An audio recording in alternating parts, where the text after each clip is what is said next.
The Dallas Mavericks keep their season alive in dominating fashion. Hauser on Doncic.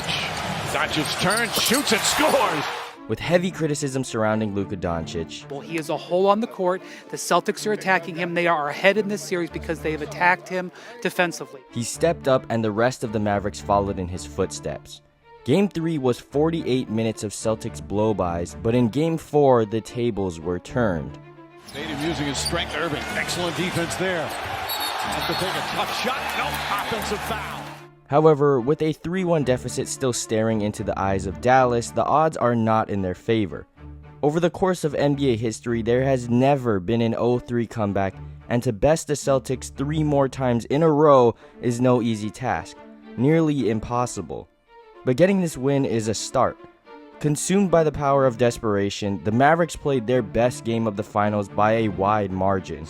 Throws it inside, Doncic, and lays it up with a foul. The Dallas Mavericks displayed not only a more balanced offensive effort, but severely improved defense.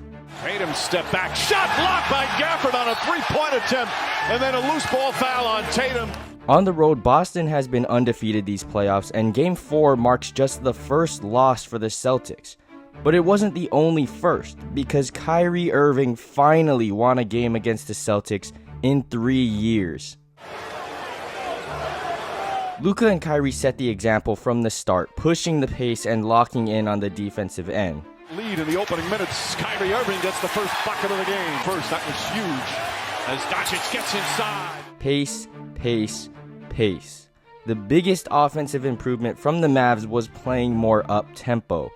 The Boston Celtics defense in the half-court has proven to be very formidable, so why not attack it before it can set up? Alley-oop to Gafford! Oh, perfect connection! In games 1, 2, and 3, Luka was essentially forced to be the entire focal point of the offense, but things were a little bit different in game 4. The Mavericks came out playing like they had nothing to lose, which honestly they don't at this point. I mean, Derek Lively even hit a 3. Lively, a corner three, it's good!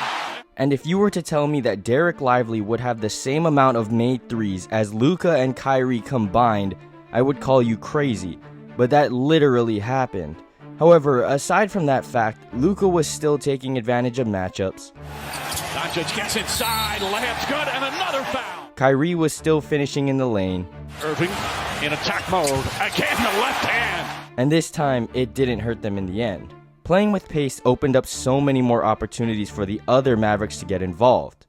All series long, limiting the contributions of the role players has been Boston's strategy, but attacking in transition doesn't give Boston time to match up. Here, Kyrie has the ball on the fast break. Jaylen Brown, Drew Holiday, and Xavier Tillman are behind the play. Kyrie gets past Derek White and passes it up to PJ. He didn't take this shot, but it didn't matter. Jason Tatum is stuck in no man's land, and Jaylen Brown is covering too. When PJ passes it back to Kyrie, Brown goes to rotate up to DJJ, and because Tatum is guarding nobody, Lively is wide open for a lob. From Tillman, Irving throws it up and Lively! Again, Kyrie is pushing in transition, and Jason Tatum is lost on his assignment. Kyrie passes it to PJ, and Tatum is just too late to contest. Washington puts it in! In previous games, looks like these were never this easy to achieve because Dallas was fully reliant on playing in the half court. Every time Luka or Kyrie got in the lane, the off-ball Celtics would not leave their assignments to help. But it wasn't the same story in Game 4. Here, Luka attacks Tillman on a switch, and as he gets closer to the basket, Jaylen Brown drops down away from his matchup. Luka passes it out to Exum for a 3. Again, Luka attacks a mismatch with Horford guarding him. As he gets a step on Horford, Drew steps in to help and leaves Kleba open in the corner. His corner three, puts it in! The two biggest things for Dallas's role players were lobs and corner threes, and playing with pace and exploiting mismatches opened a few more opportunities. With the entire Dallas Mavericks team full of energy and clicking on all cylinders, a 26-point cushion was achieved, and even a 48-point lead was a thing. But the clicking offense wasn't even the bright side of this game.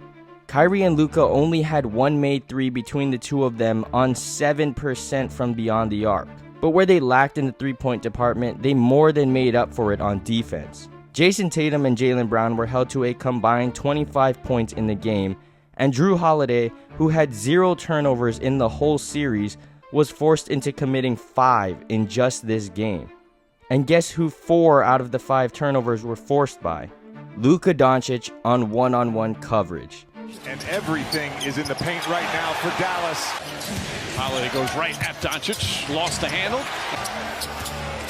Holiday goes right at Doncic, lost it. In a game that you lose and bring it to the... Once again, the Celtics made it a point to get a switch and attack the mismatch. Countless times, Luka was the point of attack, and the Celtics were taking advantage of it. But Luka held his ground this game. Here, Jason Tatum gets Luka on an ISO, and Luka stays in front and forces Tatum to take a contested 3. Again, this time Luka is off the ball. Derek White gets past PJ and drops it down to Tatum. Luka perfectly times his help rotation and goes straight up to contest Tatum and forces a miss. And it wasn't only against Tatum. Here, Drew gets a step on Luka, but he doesn't give up on the play and contests the floater, forcing a miss. And again, this time on Brown. Jalen hunts Luka to switch onto him. Once Luka picks up, he attacks him. But Luka stays in front of him, forcing a kick out. Luka's clearly heard all the noise around his defense, and not only did he respond, I think he overachieved. Luka has never been a good defender, so to hold off guys like Tatum, Brown, and Drew while he's being actively hunted is definitely something to be appreciated. But it wasn't only Luka locking in on the defensive end. Kyrie, as well as the rest of the Mavericks, were playing fantastic defense. And this one possession sums up the level of effort Dallas put into this game. Here, Brown gets a mismatch with Kyrie. He gets inside, Lively comes over to protect the rim. He kicks it out to White in the corner. DJJ rotates, White swings to Tatum. Green and Exum sprint to rotate. Tatum splits them. Lively gets back up to protect the rim. Tatum then kicks it out, and Green sprints to contest, and it results in a shot clock violation. Whether it be against mismatches or simply rotating and helping, it was on point. It was a complete turnaround from last game for sure. And speaking of turnarounds, in Game 3, the whole fouling out situation was a major deal, and Luka was oftentimes complaining to the refs instead of getting back on defense. But Luka did not complain for a foul the entire game. He played his game, and that's it. And shout out to Derek Lively, grabbing 12 rebounds, 7 of them being offensive. Now the Celtics are still very much in full control of this series, and still one win away from an NBA championship. This game really doesn't mean much for the Celtics, as their lead on the series is still very daunting. But I think it means something to the Mavericks. It's honestly a staple as to what they can really do if they just play the right way. They finished Game 3 with some great defense, and they continued it in Game 4, securing the "at least we didn't get swept" card. The Celtics are still very dangerous, and this one game cannot be the expectation for Game 5 because Boston will show up stronger, and it's up to the Mavericks to take the punches and respond again. But anyways, do you guys think the Celtics are going to end this in Game 5 in front of their home crowd? Or will the Mavericks extend their season once again and force a Game 6? Let me know in the comments down below, and I'll catch y'all in the next one. Peace.